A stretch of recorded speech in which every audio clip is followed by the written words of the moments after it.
샬롬. 오늘도 주님의 평강이 여러분과 함께하기를 축복합니다. 주님과 함께, 말씀과 함께, 성령님과 함께 살아가는 은혜롭고 복된 하루가 되시기를 주님의 이름으로 간절히 축원합니다. 오늘 아침 하나님께서 우리에게 허락해 주신 말씀은 창세기 43장 1절에서 14절 말씀입니다. 그 땅의 기근이 더욱 심해갔다. 그들이 이집트에서 가지고 온 곡식이 다 떨어졌을 때에 아버지가 아들들에게 말하였다. 다시 가서 먹거리를 조금 더 사오너라. 유다가 아버지에게 말하였다. 그 사람이 우리에게 엄하게 경고하면서 너희가 막내 아우를 데리고 오지 않으면 다시는 나의 얼굴을 못 볼 것이다 하고 말하였습니다. 우리가 막내를 데리고 함께 가게 아버지께서 허락하여 주시면 다시 가서 아버지께서 잡수실 것을 사오겠습니다. 그러나 아버지께서 막내를 보낼 수 없다고 하시면 우리는 갈 수 없습니다. 그분이 우리에게 말하기를 너희가 막내 아우를 데리고 오지 않으면 다시는 나의 얼굴을 못 볼 것이다 하였기 때문입니다. 이스라엘이 자식들을 탓하였다. 어찌하려고 너희는 아우가 있다는 말을 그 사람에게 해서 나를 이렇게도 괴롭히느냐. 그들이 대답하였다. 그 사람은 우리와 우리 가족에 관하여 낱낱이 캐물었습니다. 너희 아버지가 살아 계시냐 하고 묻기도 하고 또 다른 형제가 더 있느냐 하고 묻기도 하였습니다. 우리는 그저 그가 묻는 대로 대답하였을 뿐입니다. 그가 우리의 아우를 그리로 데리고 오라고 말할 것이라고는 상상도 하지 못하였습니다. 유다가 아버지 이스라엘에게 말하였다. 제가 막내를 데리고 가게 해주십시오. 그러면 우리가 곧 떠나겠습니다. 그렇게 하여야 우리도 아버지도 우리의 어린 것들도 죽지 않고 살 수 있을 것입니다. 제가 그 아이의 안전을 책임지겠습니다. 아버지께서는 그 아이에 대해서는 저에게 책임을 물어주십시오. 제가 그 아이를 아버지께로 다시 데리고 와서 아버지 앞에 세우지 못한다면 그 죄를 제가 평생 달게 받겠습니다. 우리가 이렇게 머뭇거리고 있지 않았으면 벌써 2번도 더 다녀왔을 것입니다. 아버지 이스라엘의 아들들에게 말하였다. 꼭 그렇게 해야만 한다면 이렇게 하도록 하여라. 이 땅에서 나는 것 가운데 가장 좋은 토산물을 너희 그릇에 담아 가지고 가서 그 사람에게 선물로 드리도록 하여라. 유향과 꿀을 얼마쯤 담고 향품과 몰약과 유향나무 열매와 감 복숭아를 담아라. 돈도 2배를 가지고 가거라. 너희 자루 아귀에 담겨 돌아온 돈은 되돌려 주어야 한다. 아마도 그것은 실수였을 것이다. 너 아우를 데리고 어서 그 사람에게로 가거라. 너희들이 그 사람 앞에 설 때에 전능하신 하나님이 그 사람을 감동시키셔서 너희에게 자비를 베풀게 해 주시기를 빌 뿐이다. 그가 거기에 남아있는 아이와 베냐민도 너희와 함께 돌려보내준다면 더 바랄 것이 없겠다. 자식들을 잃게 되면 잃은 것이지 난들 어떻게 하겠느냐. 아멘. 자, 요셉의 형제들이 고향으로 돌아온 다음에 많은 시간이 흘렀어요. 어느덧 시간이 흘렀는데 이제 그들도 기근이 계속됨으로 말미암아서 양식이 또 바닥나 버린 겁니다. 아마 이 무렵에 가축들도 많이 죽었을 거예요. 특별히 이 야곱처럼 많은 재산을 가지고 있는, 가축을 많이 가지고 있는 그런 사람들이라면 더 많은 가축이 죽어가는 모습을 보았을 것입니다. 그러니 얼마나 안타까웠겠어요. 그래서 야곱의 아들들은 이제 양식이 떨어가는 것을 보면서도 어찌할 수가 없어요. 아버지가 동생을 데리고 가지 못하게 하니까 어찌할 바를 모르는 진퇴양난에 빠져 있습니다. 이때 아버지 야곱이 먼저 이야기를 합니다. 오늘 1절 말씀, 그 땅의 기근이 더욱 심해갔다. 그들이 이집트에서 가지고 온 곡식이 다 떨어졌을 때 아버지가 아들들에게 말하였다. 다시 가서 먹거리를 조금 더 사오너라. 유다가 이렇게 대답합니다. 3절, 유다가 아버지에게 말하였다. 그 사람이 우리에게 엄하게 경고하면서 너희가 막내 아우를 데리고 오지 않으면 다시는 나의 얼굴을 못 볼 것이다고 말하였습니다. 우리가 막내를 데리고 함께 가게 아버지께서 허락해 주시면 다시 가서 아버지께 잡수실 것을 사오겠습니다. 그러나 아버지께서 막내를 보낼 수 없다고 하시면 우리는 갈 수 없습니다. 그분이 우리에게 말하기를 너희 막내 아우를 데리고 오지 않으면 다시는 나의 얼굴을 못 볼 것이다 하였기 때문입니다. 자, 이제는 앞으로도 못 가고 뒤로도 못 가는 그야말로 어려움 속에 빠지게 되지요. 그냥 있으면 굶어 죽게 생겼지요. 베냐민을 데려가지 못하면 이제 애굽에 가서 요셉의 손에 죽게 생겼죠. 이래도 죽고 저래도 그런 고통 가운데 있었습니다. 6절 말씀, 이스라엘이 자식들을 탓하였다. 어찌하려고 너희는 아우가 있다는 말을 그 사람에게 해서 나를 이렇게도 괴롭히느냐. 아버지는 아들들을 또 원망해요. 왜 진실하게 이 말을 다 해가지고 나를 이렇게 난처하게 만드느냐 하는 거예요. 정말 어처구니 없는 아버지지요. 그 모든 책임을 자식들에게 다 떠넘기는 거예요. 일이 풀리지 않으면 자식들을 원망하는 야곱의 모습. 언제나 야곱이 믿음이 성숙할까? 사람들 중에는 늘 이렇게 원망하며 사는 사람들이 있어요. 세상을 원망하고 부모를 원망하고 남편을 원망하고 아내를 원망하고 자식을 원망하고 친구를 원망하고 심지어 교회까지 원망하고 심지어 하나님을 원망하며 삽니다. 이런 사람은 항상 피해자 의식 속에 갇혀 있는 사람들이에요. 사랑하는 성도 여러분, 물론 그럴 만한 이유가 있고 원망할 수밖에 없는 상황이 발생할 수도 있습니다. 그렇다 할지라도 여러분 원망하고 근심할 시간이 있으면 여러분 기도하시기를 바랍니다. 그리고 항상 나만 피해자일 수는 없습니다. 나도 모르는 사이에 다른 사람에게 대한 가해자가 되는 경우도 많다는 사실입니다. 그러니 원망할 충분한 이유가 있다 할지라도 원망하기보다는 기도해야 할 것이고 타인을 원망하기보다는 나도 그럴 사람이 될 수도 있다는 생각에 늘 겸손하게 더 기도해야 한다는 것입니다. 그러나 야곱은 기도보다는 원망을 택합니다. 자, 7절 말씀. 그들이 대답하였다. 그 사람은 우리와 우리 가족에 관하여 낱낱이 캐물었습니다. 너희 아버지가 살아 계시냐고 묻기도 하고 또 다른 형제가 더 있느냐고 묻기도 하였습니다. 우리는 그저 그가 묻는 대로 대답하였을 뿐입니다. 그가 우리의 아우를 그리로 데리고 오라고 말한 것이라고는 상상하지도 못하였습니다. 그랬어요. 그러니까 자식들은 억울하지요. 뭐 잘못한 거 없는데 너무 캐물으니까 그대로 대답할 수밖에 없었습니다. 설마 동생을 데려오라고 그 사람이 시킬 일은 상상하지도 못했습니다 라고 대답을 합니다. 여러분, 우리가 세상을 살면서 세상살이가 뭐 우리 의도대로 다 되던가요? 아니, 의도대로 안 되는 일들이 더 많지요. 그러나 그것은 누구의 잘못도 아니며 누구를 원망할 일도 아닙니다. 분명히 이렇게 가는 것이 틀림없는데 이게 다른 길로 가잖아요. 여러분, 원망하기보다는 여러분 거기에는 분명한 하나님의 의도, 하나님의 뜻이 있을 것이다라는 생각을 가져보아야 합니다. 이 방향이 맞는데 내 생각이나 모든 경험상으로 봐서 반드시 이것이 옳은 건데 가야만 하는 건데 달리 가요. 하나님의 뜻이 뭘까? 이렇게 다른 방향으로 가게 하시는 섭리가 뭘까 생각해야 되고요. 이 뜻을 깨닫기 위해서 그럴수록 기도해야 한다는 거예요. 하나님 중심으로 해석하고 이해하려고 하면 기도해야 돼요. 그러지 않으면 이해가 되지 않아요. 분명히 이게 맞는데 왜 이렇게 갔을까? 이해가 안 되는 거예요. 자, 8절 말씀. 유다가 아버지 이스라엘에게 말하였다. 제가 막내를 데리고 가게 해 주십시오. 그러면 우리가 떠나겠습니다. 그렇게 하여야 우리도 아버지도 우리의 어린 것들도 죽지 않고 살 수 있을 것입니다. 유다는 결단력이 있는 사람이에요. 주저할 시간이 없다는 겁니다. 난처한 이런 상황 속에서 그냥 있어서는 안 된다는, 빨리 방향을 설정하고 나아가야 한다는 것입니다.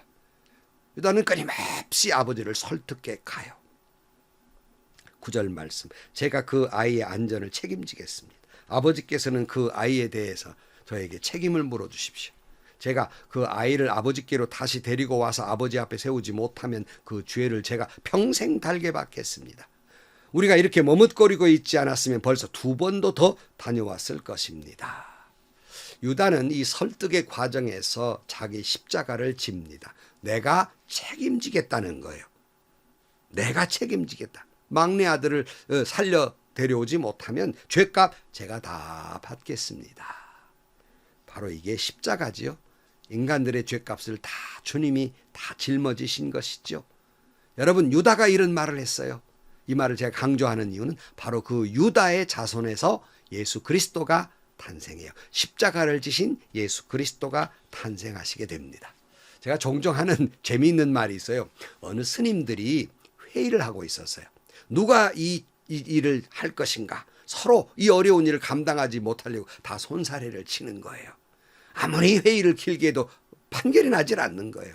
그랬더니 어떤 젊은 스님이 벌떡 일어나더니 내가 하지요. 내가 십자가를 지지요. 하였다는 겁니다. 그러면서 제가 늘 빗대어 이렇게 말하지 않아요. 아니, 중도 십자가를 지겠다는데 어떻게 목사가 십자가를 지려 하지 않고 장로가, 집사가, 권사가 십자가를 지려 하지 않느냐. 중도 십자가를 진대는데. 여러분, 유다, 그는 자기가 십자가를 집니다. 내가 책임지겠습니다. 죄값을 저에게 물으십시오. 바로 그 자손에서 십자가를 지신 예수님이 탄생하십니다. 자, 그러나 야곱은 자꾸 머뭇거리고 있어요. 이 문제를 아버지로서 이끌어가지 못하고 결단하지 못해요. 유다는 결단을 합니다. 이처럼 우리도 세상과 믿음 사이에서 머뭇거리고 있는 때가 얼마나 많습니까? 여러분, 더 이상 머뭇거리지 마시고 결단하시기를 축복합니다. 아니면 요즘 유행하는 말이 있어요. 여러분 오징어 게임 보셨습니까? 오징어 게임에서 유행하는 말, 그러다 다 죽어 하는 말 유행하지 않습니까? 여러분, 결단하지 않으면 다 죽습니다.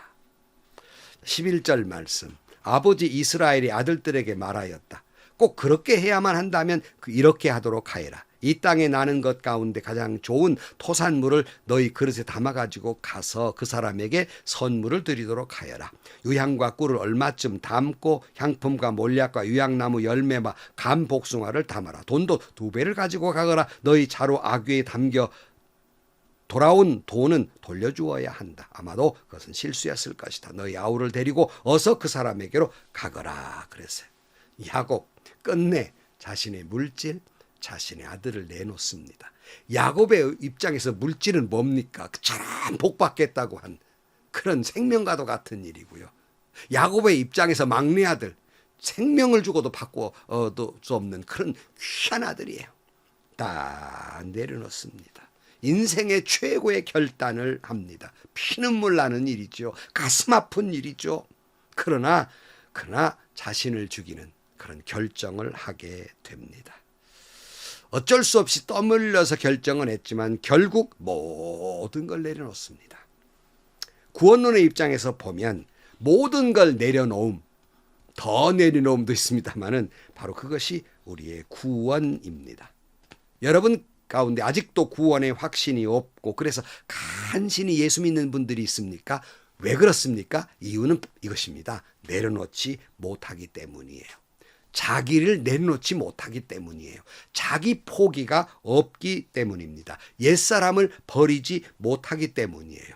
이것도 포기 못하고 저것도 포기 못하고 다 쥐고 있으려니까 믿음이 성숙되지 못하고 간신히 신앙생활하는 거예요.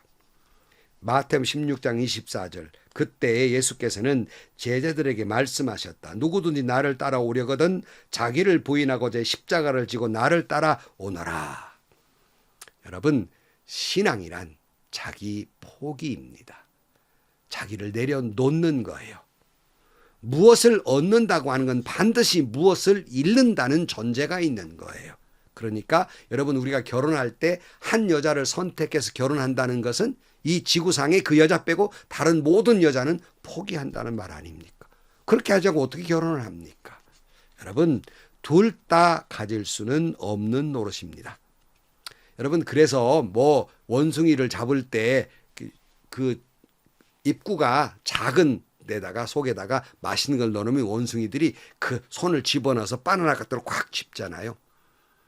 사람이 쫓아와도 그것을 놓지 않는 거예요. 사람들이 원숭이를 잡는다고 그래요. 그걸 놔야 도망을 갈 수 있지 않습니까? 손이 펴져서.